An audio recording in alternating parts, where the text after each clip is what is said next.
नमस्कार, आप live cities देख रहे हैं। मैं हूं जय शुक्ला। शिक्षा विभाग के अपर मुख्य सचिव के पाठक इन दिनों खूब तेवर में हैं। जब से छुट्टियों से लौटे हैं तब से बिहार के स्कूलों में ठंड के मौसम में दी जाने वाली या दी गई छुट्टियों को लेकर उन्होंने अपना विरोध प्रकट करना शुरू किया और उसके बाद शिक्षा विभाग की ओर से लेटर जारी कर कहा गया कि अगर स्कूलों की छुट्टियां आपको देनी है, करनी है, तो आपको शिक्षा विभाग से परमिशन लेनी होगी। लेकिन उसके बाद पटना के डीएम चंद्रशेखर ने जिस प्रकार स्कूलों की छुट्टियों को लेकर फैसला लिया, उसके बाद एक लेटर और जारी किया गया और पिछले दिनों आपने खबर देखा कि अब उनके आदेश को शिक्षा विभाग ने पलट दिया है। अब जो लेटर जारी किया गया शिक्षा विभाग की ओर से, कन्हैया प्रसाद की ओर से, जो साफ लिखा गया है कि आपको स्कूलों की छुट्टियों को पर फैसला लेने से पहले शिक्षा विभाग से अनुमति लेनी चाहिए थी, जैसा कि 21 तारीख को जारी शिक्षा विभाग के लेटर के द्वारा आपको कहा भी गया था। लेकिन अब पटना के डीएम के द्वारा भी शिक्षा विभाग के उस लेटर पर प्रतिक्रिया दी गई है और क्या कुछ कहा गया है पटना डीएम के बाद की ओर से। और सबसे बड़ा सवाल ये कि अब क्या के पाठक और पटना के डीएम चंद्रशेखर के बीच इस मसले को लेकर प्रशासनिक विवाद बढ़ सकता है, यह भी एक बड़ा सवाल है। और क्या बिहार में दो बड़े आईएएस अधिकारियों के टकराव की खबरें भी चलाई जाने लगेंगी, ये भविष्य की बातें हैं, संभावनाओं की बातें हैं। लेकिन फिलहाल विवाद जो बढ़ रहा है उसको लेकर के जवाब सवाल तो शुरू हो चुके हैं और पटना डीएम ने जो जवाब दिया है के पाठक के विभाग को, वो हम आपको बताने जा रहे हैं।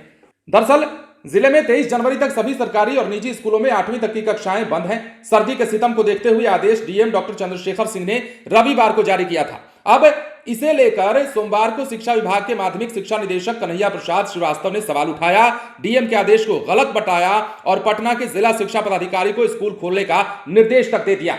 अब देखिए, विद्यालय बंदी के संबंध में 20 जनवरी को जारी अपर मुख्य सचिव के पाठक के पत्र का हवाला दिया गया है, जिसमें विद्यालय बंद करने के पूर्व विभागीय अनुमति आवश्यक बताई गई है। अब देखिए, इस पर डीएम चंद्रशेखर सिंह ने माध्यमिक शिक्षा निदेशक को लिखे पत्र में कहा है कि कोल्ड डे के कारण बच्चों की सेहत बिगड़ने की प्रबल संभावना है। एहतियात के तौर पर दंड प्रक्रिया संहिता 1973 की धारा 144 में प्रदत्त शक्तियों के तहत कक्षा 8 के स्कूलों को बंद रखने का न्यायिक आदेश निर्गत किया गया है। इसमें विभागीय अनुमति लेने का प्रावधान नहीं है और ना ही इसे किसी गैर न्यायिक आदेश या पत्र से बदला जा सकता है। सिर्फ सक्षम न्यायालय ही आदेश की न्यायिक समीक्षा कर सकता है। इस प्रकार माध्यमिक शिक्षा निदेशक का पत्र विधि विरुद्ध है। विभाग चाहे तो विधिक मंतव्य प्राप्त कर सकता है। ये तमाम चीजें हो रही हैं। जिस लेटर को जारी किया गया था शिक्षा विभाग की ओर से, उसी लेटर का जवाब पटना के डीएम चंद्रशेखर सिंह ने दिया है और साफ कहा है कि एहतियातन बंद किया गया और जिस नियम कानून का हवाला दिया जा रहा है, जिन धाराओं की बात कही जा रही है, वो दोनों तरफ से कानूनी बातें हैं और कही जा रही हैं। डीएम के द्वारा तो ये भी कही गई हैं कि ऐसे में अनुमति लेने की कोई जरूरत नहीं होती, एहतियातन ये बंद किया गया है और ये प्रावधान में है।